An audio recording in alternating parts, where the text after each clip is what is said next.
CM Hemant Soren से ED की पूछताछ के दौरान सीआरपीएफ के आने पर जेएमएम की आपत्ति का कांग्रेस ने समर्थन किया है। कांग्रेस प्रदेश अध्यक्ष राजेश ठाकुर ने कहा कि आखिर सीआरपीएफ किसके बुलावे पर आया और किस मकसद से आया।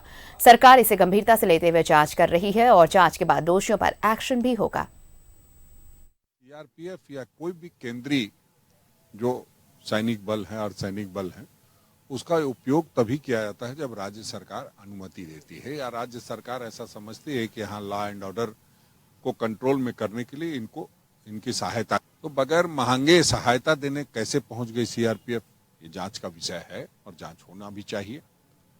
उनकी योजना क्या थी वो भी स्पष्ट करना चाहिए सीआरपीएफ के आईजी को कि भाई जो भी यहाँ दायित्व का निर्वहन कर रहे हैं कि उन्होंने किस परिस्थिति में भेजा, उनको किसने कहा था भेजा। राष्ट्रपति शासन तो लागू नहीं है और ऐसा नहीं है कि गवर्नर साहब ने कहा होगा कि आप भेज दीजिए। तो फिर कौन सी एजेंसी है और कौन सी एजेंसी को इतना एम्पावर्ड किया गया है कि वो कहीं भी सीआरपीएफ इतनी भारी संख्या में बुला ले, जबकि उस तरह का कोई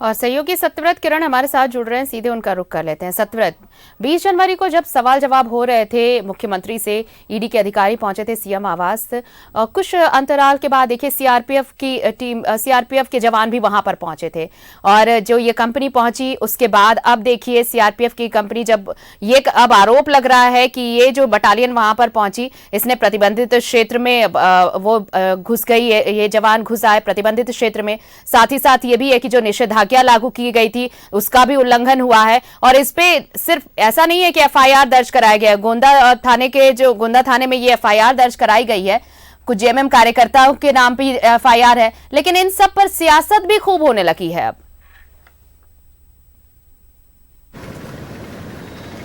देखिए, बिल्कुल सही कहा आरती आपने कि 20 जनवरी के दिन जब मुख्यमंत्री हेमंत सोरेन से ईडी के अधिकारी पूछताछ कर रहे थे, उस दौरान मुख्यमंत्री के आसपास का जो इलाका है, मुख्यमंत्री आवास के आसपास का जो इलाका है, वहां पर धारा 144 लागू कर दिया गया था। आपको पता है कि सुरक्षा को देखते हुए ईडी के अधिकारियों ने जो है वो पहले ही राज्य के मुख्य सचिव, डीजीपी और रांची एसएसपी को पत्र लिखकर यह कहा था कि जब मुख्यमंत्री हेमंत सोरेन से पूछताछ की जाएगी उस दौरान जो है वो सुरक्षा के पुख्ता इंतजाम किए जाएं, व्यवस्थाएं लॉ एंड ऑर्डर को लेकर जो है वो उसकी पुख्ता व्यवस्था होनी चाहिए।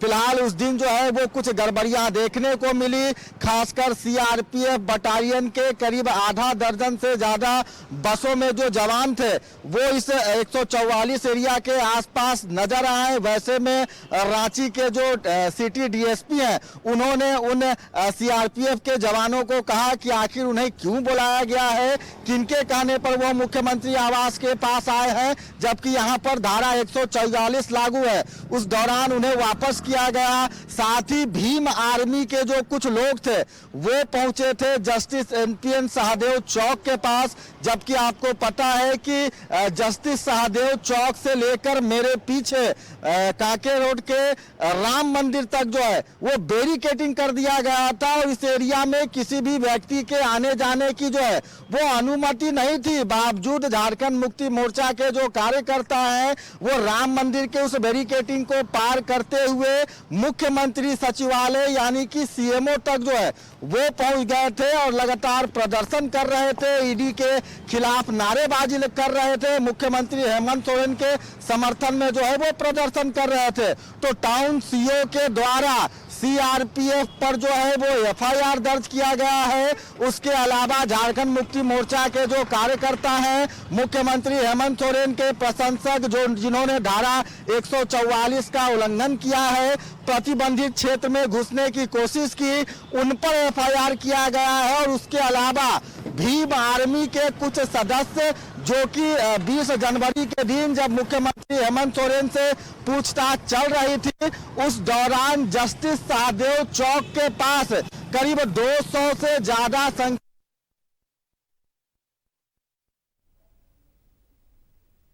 एक समय के लिए मीडिया यहाँ तक कि के जो लोग हैं वो मुख्यमंत्री के समर्थन में पहुंचे हैं, लेकिन जब भीम आर्मी के समर्थन में पहुंचे हैं, जब हुई तब पता चला कि वो मुख्यमंत्री को ज्ञापन सौंपने गए हैं। खुद हमारी बात भी हुई थी, हमने कहा कि शायद आपको पता नहीं है कि फिलहाल मुख्यमंत्री हेमंत सोरेन से जो है वो ईडी के अधिकारी पूछताछ कर रहे हैं, और वैसे में भीम आर्मी के जो सदस्य हैं वो मुख्यमंत्री को ज्ञापन कैसे सौंपेंगे। तो उन्होंने कहा कि उनकी एक लंबी कैसे सौंपेंगे, तो उन्होंने कहा कि उनकी एक लंबी मांग है।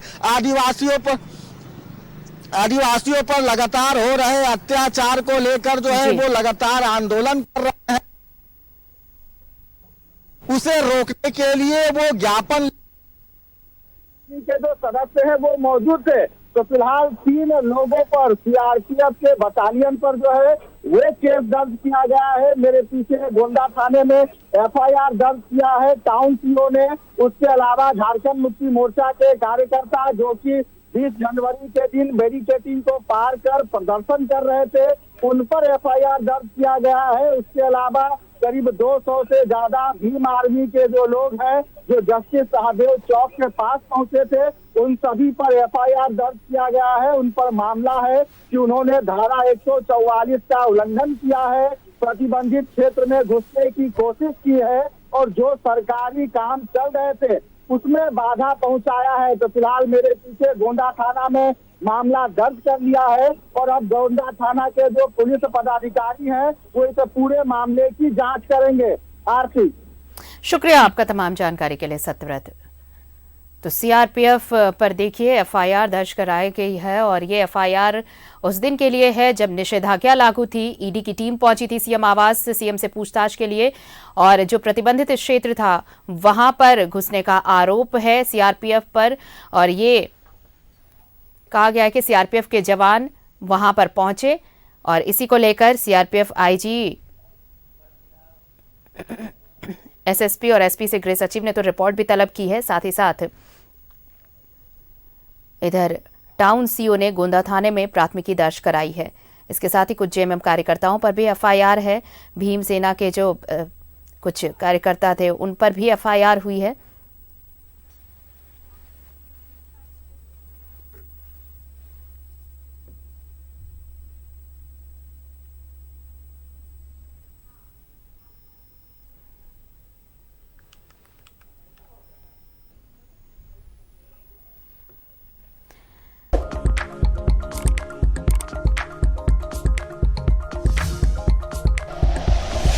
Like and share videos, subscribe करें हमारा चैनल और प्रेस करें बेल आइकॉन।